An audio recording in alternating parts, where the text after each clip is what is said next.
Lecture du catéchisme de saint Pie X, expliqué par le chanoine Moisset. Leçon sur le 7e et le 10e commandement. Que nous défend le 7e commandement? Le bien d'autrui tu ne prendras ni retiendras injustement. Réponse. Il nous défend de prendre ou de retenir injustement le bien d'autrui. Commentaire du chanoine. Qu'entend-on par bien d'autrui? C'est le bien des autres. S'il est aux autres, il n'est pas à nous. Par le 7e commandement, Dieu nous défend premièrement de le prendre injustement, deuxièmement de le retenir injustement. Premièrement, prendre injustement le bien d'autrui. Le mot injustement veut dire sans en avoir le droit ou sans le consentement du maître. Vous achetez un livre, vous le payez et le prenez. Le prenez-vous injustement? Non, puisque vous l'avez payé, vous avez le droit de le prendre. Vous êtes dévoré par la soif. Vous passez à côté de la vigne de votre oncle. Vous prenez un raisin. Le prenez-vous injustement? Non, parce que vous supposez que si votre oncle était présent, il serait le premier à vous dire « Tu as soif, prends un raisin ». Quand Ruth alla glaner dans le champ de Bose, elle ne prenait pas injustement le bien de ce propriétaire qui non seulement lui avait permis de glaner, mais l'avait invité à aller partager le repas de ses moissonneurs. Mais vous passez, je suppose, à la bourse de votre père et vous y prenez 20 sous, 10 sous, 1 sou. Est-ce injustement ou justement que vous les prenez? Injustement parce que, sans aucun doute, votre père n'y consentirait pas. Vous prenez un livre, une feuille de papier, un porte-plume, un couteau, une plume à votre voisin de classe. C'est encore injustement, sans aucun droit et sans son consentement. C'est ce qu'on appelle voler. Anecdote. Saint Benoît Labre, encore enfant, était chargé par son oncle de cueillir les fruits du jardin. Jamais il n'en prit un, même de ceux qui étaient tombés d'eux-mêmes. Autre anecdote. Un jour, un petit sauvage chrétien alla trouver le missionnaire et lui dit en pleurant « Père, donne-moi le pardon de Dieu car j'ai volé. » « Et qu'as-tu volé? » « Je mourais de faim et pour empêcher mon estomac de me faire tant souffrir, j'ai mangé de la terre qui ne m'appartenait pas. » Voyez jusqu'où il poussait la délicatesse. Source Le Bon Catéchiste. Commentaire du chanoine. Quand on dit de quelqu'un qu'il a la conscience délicate, qu'il ne toucherait pas à une épingle, c'est un bel éloge qu'on fait de lui. Quand on dit qu'il a les doigts longs, crochus, on lui fait tout le contraire d'un compliment. Mais peut-on appeler vol le fait de dérober une épingle, une plume, un fruit? Qui vole un œuf, dit le proverbe, volera un bœuf. Judas commença par voler quelques pièces de monnaie et finit par vendre son Dieu pour avoir de l'argent. Le vol prend divers noms, selon la manière dont on prend injustement le bien d'autrui. Si c'est par force, par violence, ouvertement, comme les voleurs de grands chemins, qui arrêtent les passants en leur disant la bourse ou la vie, le vol s'appelle rapine. Anecdote. Après avoir conquis plusieurs vastes pays, où son ambition seule l'avait engagé à porter la guerre, Alexandre le Grand demandait à un pirate, qu'il avait pris, quel droit il croyait avoir d'infester ainsi les mers. Le même, répliqua le pirate, avec une libre fierté, que tu as de piller l'univers. Mais parce que je le fais avec un petit vaisseau, on m'appelle brigand, et toi qui le fais avec une grande flotte, on te donne le nom de conquérant. Il y a les grands et les petits voleurs. Source Sifflet. Commentaire du chanoine. Si c'est adroitement, par ruse, en cachette, sans être vu, c'est le larcin. C'est par exemple le cas d'un enfant qui vole à ses parents, d'un domestique qui dérobe à son maître, des maraudeurs qui volent des fruits, du bois, des lapins, etc. Il y a aussi le vol par négligence. Il y a lieu quand, par exemple, un domestique perd le temps et demeure oisif en l'absence du maître. Quand un ouvrier, un journalier, ne travaille pas comme il le devrait. On fait tort au maître ou au patron. Il y a encore le vol sacrilège, qui commet celui qui vole une chose sainte, un calice, un ciboire, ou qui vole dans le lieu saint une chose ordinaire, mais appartenant à l'Église. Il y a enfin le vol par fraude et tromperie. Il y a lieu quand, par exemple, un marchand ne fait pas la mesure ou le poids voulu, quand il donne une mauvaise marchandise pour une bonne, du vin ou du lait mêlé d'eau pour du vin ou du lait pur, etc. Quand il ne découvre pas les défauts cachés des animaux qu'il vend, quand il fait payer la marchandise au-dessus de sa valeur. Il faut qu'il y ait proportion entre la marchandise vendue et le prix. Les joueurs qui trichent au jeu ou qui refusent de payer la perte sont aussi coupables de vol. Le péché de vol est plus ou moins grave selon que la chose volée est plus ou moins considérable et selon que le tort que l'on a fait est plus ou moins grand. Une petite somme volée à une personne pauvre peut constituer un péché mortel. De petits vols répétés, quoique légers en soi, peuvent constituer chacun une faute grave s'ils sont faits avec l'intention d'arriver à une valeur considérable, soit qu'ils soient faits à une même personne, soit qu'ils soient faits à plusieurs. L'intention les unit comme la chaîne d'un chapelet unit les grains qui le composent. L'intention peut faire aussi qu'en ne volant de fait qu'une chose de peu d'importance, on soit gravement coupable. Vous prenez le portefeuille de quelqu'un, avec l'espoir d'y trouver une forte somme. Vous n'y trouvez qu'un sou. Vous êtes aussi coupable que si vous aviez volé une forte somme. Celui qui aurait reçu une fausse pièce de monnaie pourrait-il l'écouler? Non, il n'est pas permis de tromper sous prétexte qu'on a été trompé soi-même. Anecdote, saint Pascal Baylon, encore enfant, menait paître ses brebis avec d'autres bergers, soumis à un chef. Celui-ci lui ordonna un jour d'aller voler des raisins dans une vigne. Pascal refusa. Si tu n'y vas pas, je te tue, dit le chef, qui était fort brutal. Tu me couperas le cou si tu veux, répond l'enfant, mais je n'irai pas prendre des raisins. Alors le chef va les voler lui-même et dit à Pascal, en le lui montrant, tu n'en auras pas. Je préférerais mourir, répliqua l'enfant, que d'en manger un grain. Il gardait toujours sur lui un papier sur lequel il notait les dégâts que causaient parfois ses brebis, afin de dédommager les propriétaires auxquels il pouvait avoir fait du tort. Si tu fais ainsi, lui disait-on, tu seras toujours sans le sou. Je préfère bien, répondit-il, n'avoir rien et entrer au ciel que d'aller en enfer chargé du bien d'autrui. Il refusa de garder les chèvres de sa tante parce que, malgré sa vigilance, elles causaient des dommages. Source Sa vie, 17 mai. Autre histoire. Alfred le Grand, roi d'Angleterre, voulant mettre à l'épreuve ses sujets, suspendit des bracelets d'or à une branche d'arbre le long d'un chemin. Ils y restèrent plus d'1 an, personne n'y toucha. Autre histoire. Roland, duc de Normandie, étant à la chasse, suspendit également à un arbre sa montre et sa chaîne d'or. Il les y oublia, personne n'osa y toucher. Source Berthier. Commentaire du chanoine. Deuxièmement, retenir injustement, c'est-à-dire garder, conserver ce qui appartient aux autres. On retient quelquefois injustement ce qu'on n'a pas pris injustement, par exemple une chose empruntée. Retenir injustement est aussi défendu que de prendre injustement. On retient injustement le bien d'autrui, premièrement, quand on accepte ou quand on garde une chose qu'on sait avoir été volée ou que quelqu'un a laissée ou oubliée. Anecdote. Il y avait un seigneur riche et puissant qui jouissait d'une grande réputation de piété et d'honnêteté. Quand il mourut, une personne priait pour lui.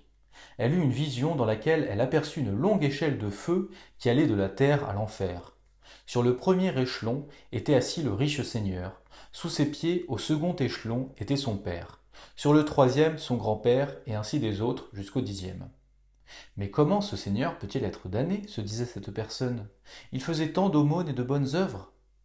Une voix lui expliqua que ses ancêtres s'étaient approprié injustement un champ appartenant à l'église de Metz. Les descendants connaissaient l'injustice et aucun ne l'avait réparée. Tous étaient damnés pour cette raison. Source Saint Léonard de PM. Deuxièmement, quand on ne paye pas ce que l'on doit.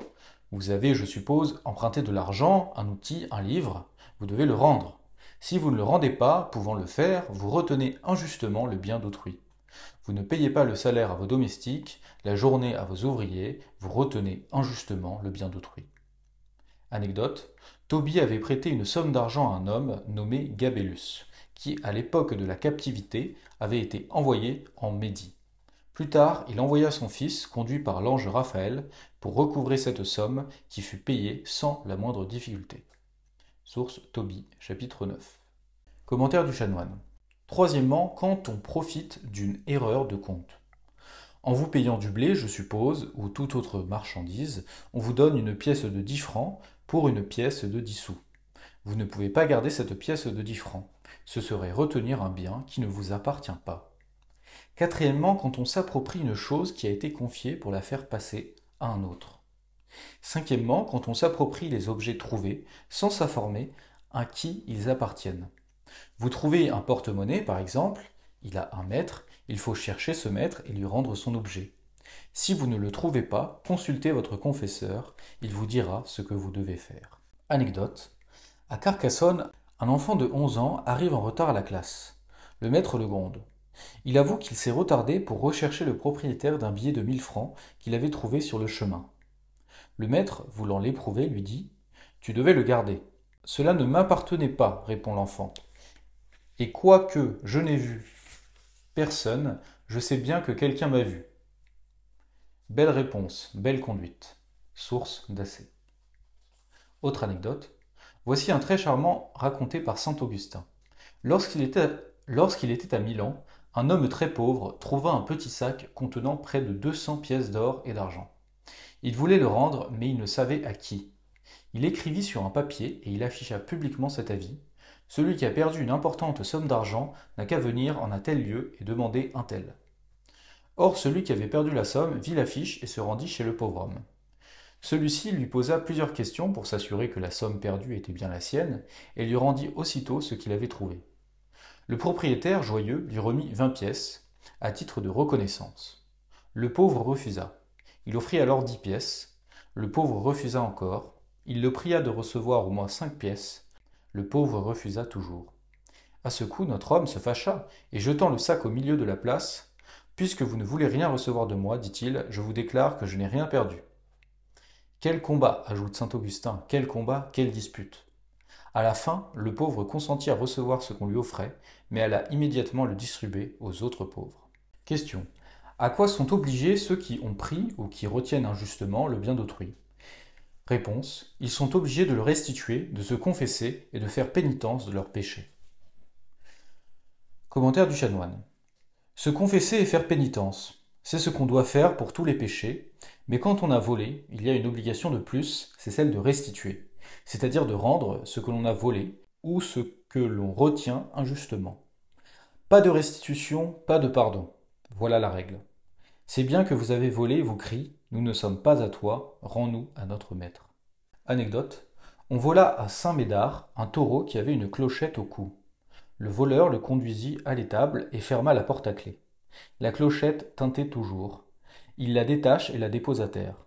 Elle sonnait encore. Il la bourre avec du foin, elle sonnait toujours. Il la met dans une boîte, elle sonnait encore plus fort. Effrayé, il ramène le taureau à l'étable où il l'avait pris. Alors la sonnette se tut. Figurez-vous une sonnette attachée à chacun des objets volés, vous avertissant de rendre ces objets, et ne se taisant que lorsque vous les aurez rendus.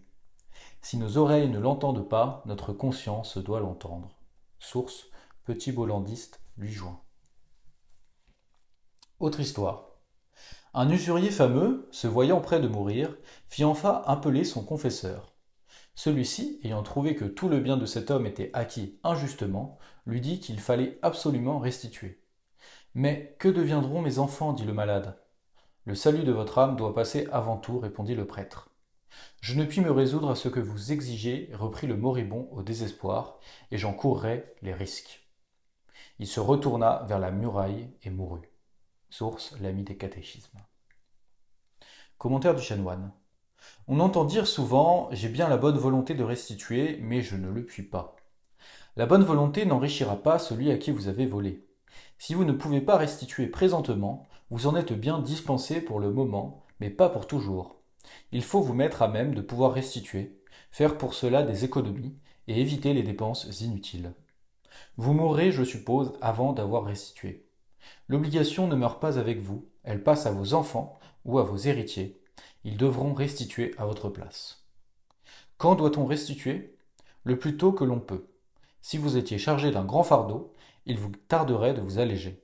Si vous êtes chargé du bien d'autrui, hâtez-vous de vous en débarrasser en le rendant, oui, hâtez-vous parce que la mort vient, et si vous paraissez devant Dieu avec des biens qui ne sont pas à vous, alors que vous pouviez et deviez les rendre, vous serez condamné. Que doit-on restituer ? Ce que l'on a volé. Mais on ne possède plus l'objet volé. On en restitue la valeur. Il valait 20 francs, on donne 20 francs. À qui faut-il restituer ? Naturellement à celui à qui l'on a volé. Mais il est mort. à ses héritiers. Il est vivant, mais il a passé dans un pays étranger et nous ne savons où il est. Si vous ne pouvez le trouver, consultez votre confesseur, il vous dira de donner la valeur aux pauvres ou en bonnes œuvres. Anecdote. Un démon rentrant en enfer, Lucifer lui demanda pourquoi il s'était tant retardé. Je voulais, répondit-il, empêcher un voleur de restituer. Imbécile, lui dit Satan, à quoi bon perdre là ton temps? Ne sais-tu pas que les voleurs ne restituent jamais? Et il lui infligea une sévère pénitence. Source Noël. Commentaire du chanoine. Ce n'est qu'une légende, mais elle rend bien la manière de faire des voleurs par rapport à la restitution. Question. Est-il aussi défendu par ce commandement de causer quelque dommage à son prochain? Réponse. Oui, il est défendu de causer aucun dommage à son prochain, et si on lui en a causé quelques-uns, on est obligé de le réparer. Commentaire du chanoine. Il y a une différence entre voler et causer du dommage. Quand on vole, on fait du tort, mais on profite soi-même de la chose volée. Si par exemple on vole 100 francs, on a 100 francs de plus. Quand on cause du dommage, au contraire, l'on fait de tort au prochain sans en retirer soi-même aucun profit. Quel profit aurais-je à abîmer les récoltes de mon voisin, à dégrader ses meubles, à renverser les murailles de son jardin, à couper ses arbres, ou enlever l'écorce, à blesser une de ses vaches, une de ses brebis, à tuer ses poules, à incendier son gerbier ou sa maison, etc., etc. Aucun. Une autre manière, vous êtes occupé à garder des brebis, des vaches, etc. Au lieu de bien veiller, vous allez jouer, vous amuser avec d'autres bergers. Pendant ce temps, vos bêtes passent dans le pré ou le champ du voisin et y font des dégâts. À qui la faute? N'est-ce pas à vous? Anecdote. Un jour de chasse, le cocher de Louis XVI, pour arriver à temps et pour obéir aux désirs de quelques seigneurs présents, s'apprêtait à couper court en passant dans les champs ensemencés. Le prince le lui défendit, ajoutant simplement « Ce blé ne nous appartient pas ». Source Sifflet. Si l'on a causé quelques dommages, il y a obligation de le réparer, comme il y a obligation de restituer quand on a volé. Anecdote. Un fermier était venu se plaindre à son propriétaire de ce que dans une de ses grandes chasses, celui-ci avait endommagé considérablement une pièce de blé, à peu près pour la valeur de 500 francs. Le maître les lui donna immédiatement et il n'y pensait plus depuis longtemps, lorsqu'un beau matin, il voit revenir le fermier. Le blé qu'on avait foulé aux pieds s'était relevé, au point de devenir le meilleur du champ, et l'honnête fermier rapportait les 500 francs. Le propriétaire ne revenait pas. En voyant tant d'honnêteté, il prit une plume et tire sur son receveur un bon de 1000 francs, qu'il remet au fermier en disant « Gardez cette somme, et lorsque votre fils aura atteint sa majorité, présentez-la lui de ma part, et racontez-lui surtout à quelle occasion il la doit. » Source Trésor d'Histoire. Question. N'y a-t-il que ceux qui ont pris et qui retiennent injustement le bien d'autrui, ou qui lui ont causé eux-mêmes quelques dommages, qui soient obligés à restituer ou à réparer le dommage? Réponse. Tous ceux qui ont coopéré à une injustice sont encore obligés à restituer ou à réparer le dommage causé au prochain, le plus tôt qu'ils le peuvent. Commentaire du chanoine. Qu'est-ce que coopérer à une injustice? C'est y contribuer, y prendre part, par exemple en aidant quelqu'un à voler ou à causer du dommage. Cela se fait de plusieurs manières. Premièrement, en donnant l'ordre de voler ou de faire du dommage. C'est le cas du roi Séleucus, ordonnant à son ministre Héliodore d'aller s'emparer des trésors que renfermait le temple de Jérusalem. Deuxièmement, en le conseillant. Troisièmement, en y consentant et en l'improuvant. C'est le cas du roi d'Angleterre Henri II, qui laissa assassiner saint Thomas, archevêque de Cantorbéry, parce que celui-ci défendait contre ce prince les droits de l'Église. Quatrièmement, en aidant le voleur ou celui qui a causé le dommage, par exemple en tenant l'échelle, en fournissant une clé pour entrer, en cachant les voleurs ou les objets qu'ils ont volés, etc. Cinquièmement, en prenant sa part de la chose volée, si par exemple on se partage 10 francs qu'on a dérobés. Sixièmement, en ne disant rien, quand on devrait parler et empêcher le vol. C'est le cas d'un domestique ou d'un fils de famille qui laisse voler son maître ou ses parents sans rien dire. Tous ceux qui ont contribué au vol ou au dommage sont tenus ensemble à restituer ou à réparer le dommage, et si l'un ne le fait pas, les autres sont tenus de le faire à sa place. Celui qui a profité du vol, le premier, en second lieu, celui qui l'a commandé, puis celui qui l'a exécuté, etc. Question. Pourquoi devons-nous éviter de faire tort à notre prochain? Réponse. Parce que Dieu nous le défend et que nous ne devons pas faire aux autres ce que nous ne voulons pas qu'ils nous fassent.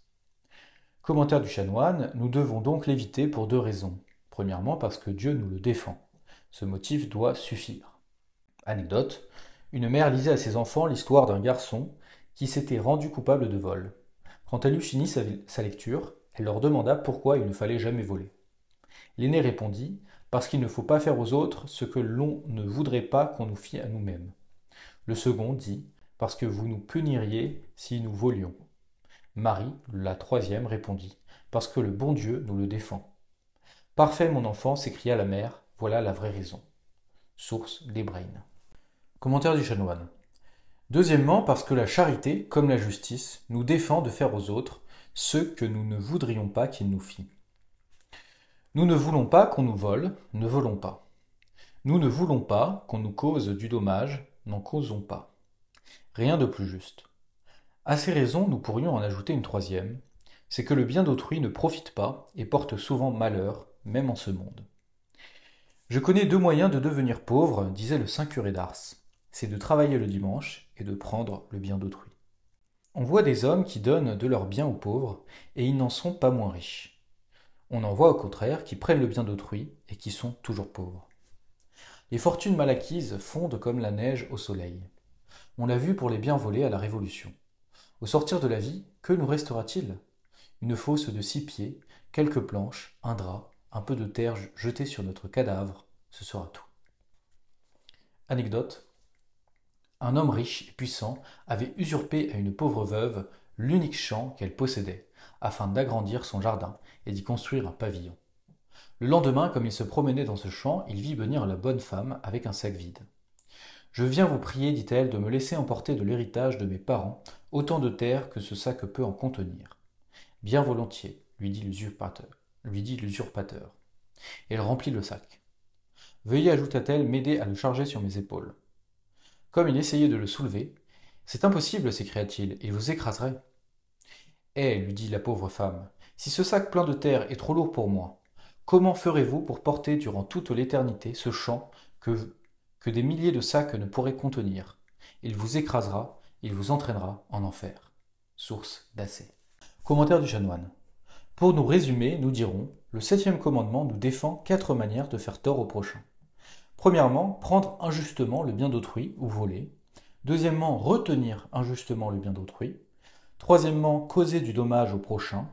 Quatrièmement, coopérer, c'est-à-dire contribuer au vol ou au dommage des autres, ce qui entraîne l'obligation de restituer si l'on a volé ou retenu le bien d'autrui, ou contribuer au vol des autres et l'obligation de réparer le dommage si l'on en a causé. Le 10e commandement complète le 7e, en nous défendant de désirer ce que le 7e nous défend de faire. Bien d'autrui ne convoitera pour les avoir injustement. Convoiter, c'est désirer, et désirer ardemment. On peut bien souhaiter d'acquérir un bien qui appartient à un autre, un prêt, un champ, etc.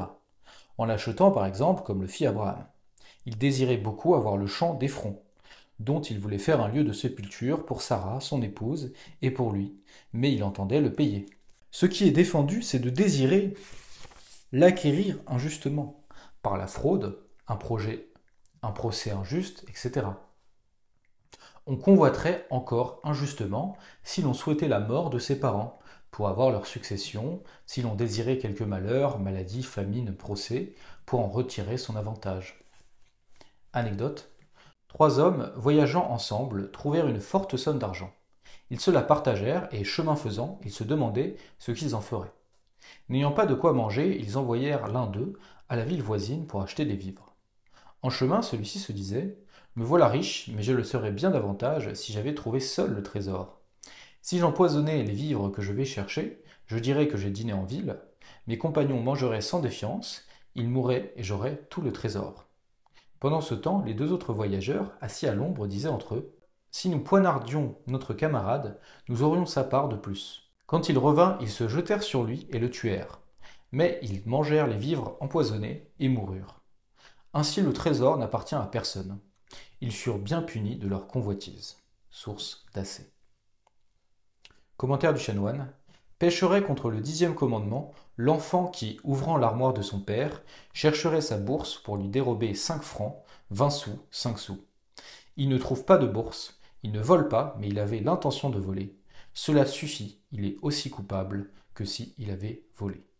Fin de la leçon sur le 7e et le 10e commandement de Dieu.